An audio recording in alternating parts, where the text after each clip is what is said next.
Who in ISIS is making these decisions about whether to stand and fight or to melt away? Is this the central leadership or these local commanders? And is there any pattern to their movements that tells you what they value most, what they're going to hang on to hardest?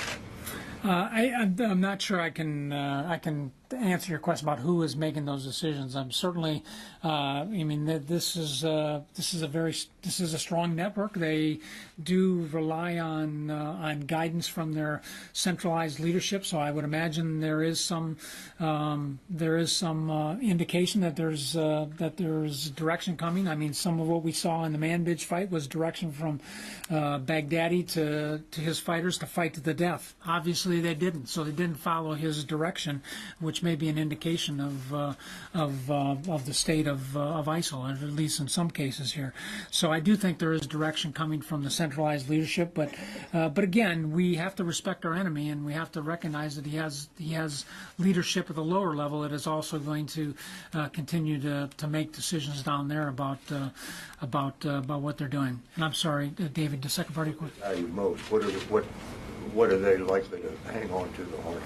Well, I think they will try to hang on to those certainly areas that are revenue generating for them, that allow them to continue to support the caliphate, that I think will be very, very important for them.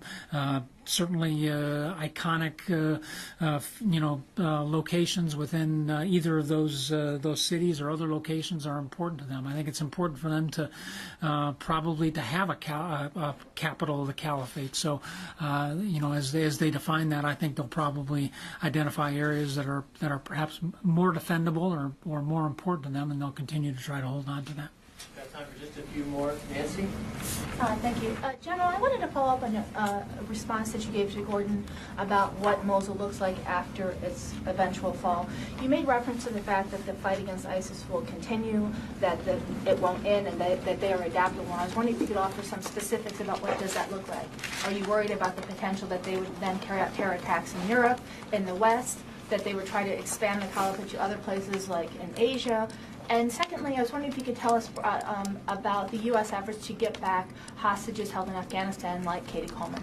Thanks very much. So, as one of the things that we've seen is some of these horrific IED, vehicle-borne IED, or suicide attacks in Baghdad in the past, as we put pressure on that.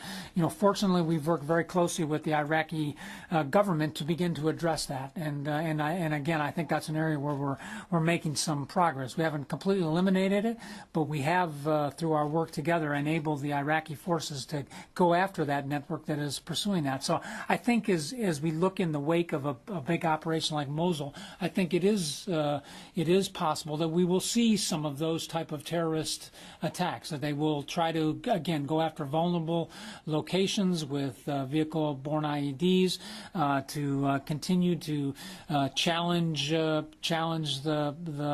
government and the forces that have taken that. I expect that we will, as we do in northern Syria, we will continue to see them continue to counterattack and try to retake some key locations for them.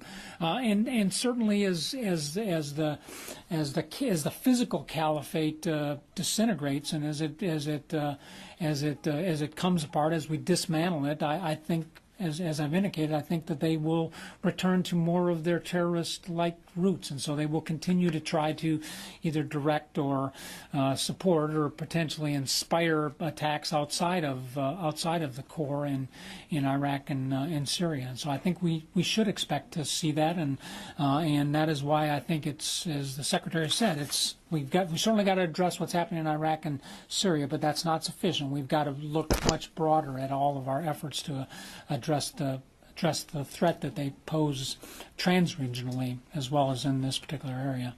Hey, Coleman? On the hostages, certainly when Americans are taken captive, this becomes an immediate priority for us. We are paying extraordinarily close attention to that. We always do. I won't get into too many more details with that, but I'm satisfied that we are doing everything we can at this juncture to understand who took them and to try to get them back. Two more questions, Tolga? Thank you, General. I have three very quick questions on this operations in Syria. First, can you clarify the airstrikes that you conducted when the Turks started the operation in Jarablus? Did you hit Jarablus? And did you get any advance notice from the Turks on this operation?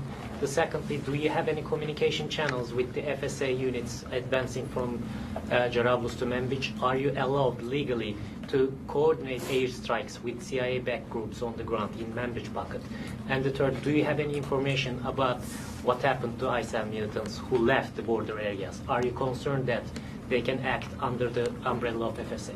Well, I think the fact that we provided some air support to the operations in Jarablus indicates that there was some coordination beforehand. So yes, we didn't. It was not an extensive planning period for this. It was we were taking advantage of an opportunity that our Turkish partners identified, and so largely because of the basing that Turkey provides us for coalition aircraft, we were able to respond very, very quickly in that situation. So yes, we were able to respond and do it in a time that was timely for their particular operations.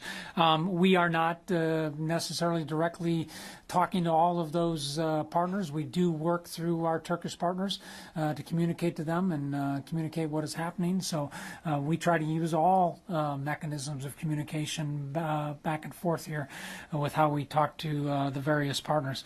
With respect to where I think your last question was where the Islamic State members in Jarablus went to.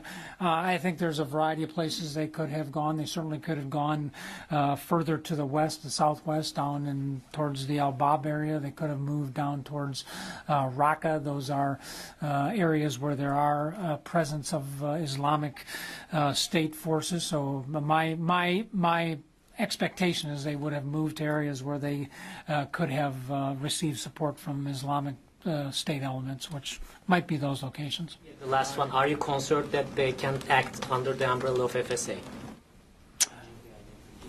I don't know. I mean, I think that's something we pay some attention to here, but I don't know that we've necessarily seen indications of that at this particular point. It's quick. Ryan from CNN, you get the last one. Thanks, sir. General, are you concerned at all? Were you expressing any concerns that there are U.S. advisors with SDF forces as Turkey targets SDF forces in these clashes? Is there a concern about U.S. advisors embedded with the SDF? Hey, we've been co-located with the Turkish forces for a long period of time, and so they know very well where we are. So we may remind them, but frankly, I think our coordination and our situational awareness with Turkish forces, Turkish-led forces, is good, and that was not an immediate concern for me. I think we have had good situational awareness with the Turks. And just on a separate note, recently a two-star was dismissed from European Command due to personal issues. Are you at all, as a combatant commander, are you concerned about the vetting or clearance process with the generals with access to sensitive information in your command? I think that's I don't know all the details of that particular situation. I think what we go through to prepare leaders is very sufficient.